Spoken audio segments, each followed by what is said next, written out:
गौतम बुद्ध अपने शिष्यों के साथ किसी पहाड़ी इलाके में ठहरे हुए थे। शाम के समय वह अपने एक शिष्य के साथ भ्रमण करने निकले।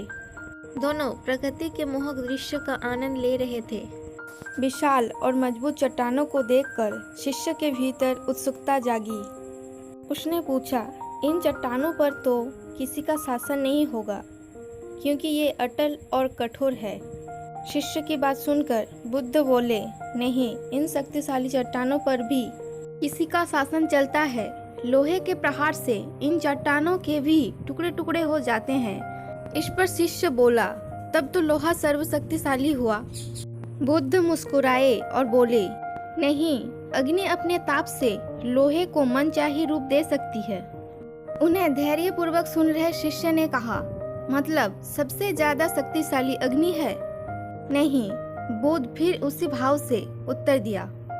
जल अग्नि की उष्णता को शीतलता में बदल देता है तथा अग्नि को शांत कर देता है। शिष्य कुछ सोचने लगा।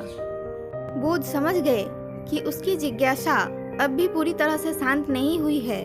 शिष्य ने फिर सवाल किया, आखिर जल पर किसका शासन है? महात्मा बुद्ध ने उत्तर दिया, वायु का। वायु का वेग जल की दिशा भी बदल देता है। शिष्य कुछ कहता, उससे पहले बुद्ध ने कहा, अब तुम कहोगे कि पवन सबसे शक्तिशाली हुआ। नहीं, वायु सबसे शक्तिशाली नहीं है। सबसे शक्तिशाली है मनुष्य की इच्छा शक्ति, क्योंकि इसी से पृथ्वी, जल, अग्नि और वायु को नियंत्रण किया जा सकता है।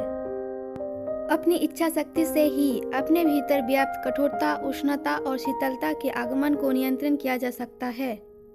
इसलिए इच्छा शक्ति ही सर्वशक्तिशाली है। जीवन में कुछ महत्वपूर्ण कार्य इच्छा शक्ति के बगैर असंभव है। इसलिए अपने भीतर इच्छा शक्ति का विकास करो।